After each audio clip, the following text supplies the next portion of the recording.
Hello, this is Tony Heller from RealClimateScience.com, setting the record straight about mass insanity. The news out of Cleveland today is, without federal unemployment benefit, hunger is said to be looming for huge numbers of Ohioans. I went to kindergarten and first grade in Cleveland, so this is of particular interest to me.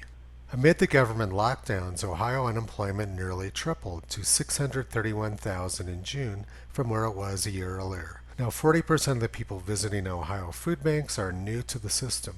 According to the U.S. Census Household Pulse Survey for the week of July 9 through 14, nearly 1 million Ohio adults sometimes or often did not have enough to eat in the past week. In addition, more than 400,000 hadn't paid the previous month's rent, and 360,000 homeowners hadn't made the previous month's mortgage payment. We need Congress to act. That's the biggest thing we're dealing with right now. The thought that they went on vacation is just not acceptable. If Congress doesn't act quickly, many of us will no longer be able to ignore the pain in our midst. It's going to be pretty ugly. You need to understand, when folks get unemployment benefits, they are spent immediately. They pay rent, mortgage, utility bills, but gas in your car.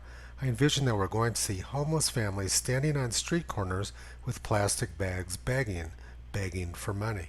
So while this is going on, Democrats in Congress are blocking funding because they're afraid it'll help President Trump.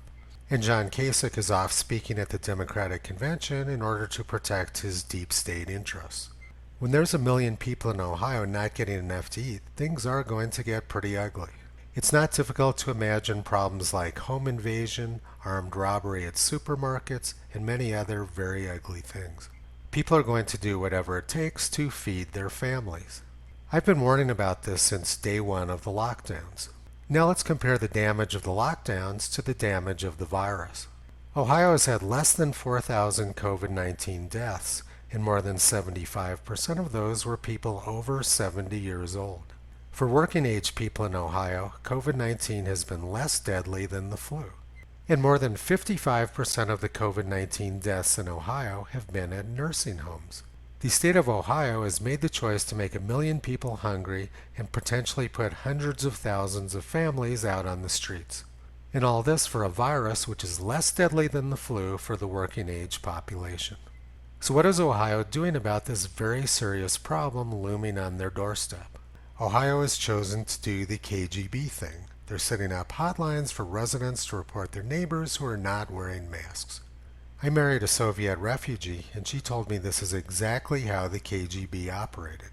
They relied on ordinary citizens reporting their neighbors for activities which were not permissible under the regime. So when a desperate armed robber breaks into somebody's house, is the resident going to complain to them that they're not wearing a mask?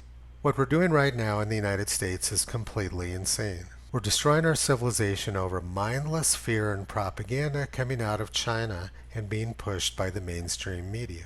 We don't have people dropping dead on the streets like China claimed when this all started, but we are going to have a lot of other problems on our streets soon. Dogs would never do anything this foolish, and Toto can't understand what's wrong with the human beings. You can visit him on the web at realclimatescience.com.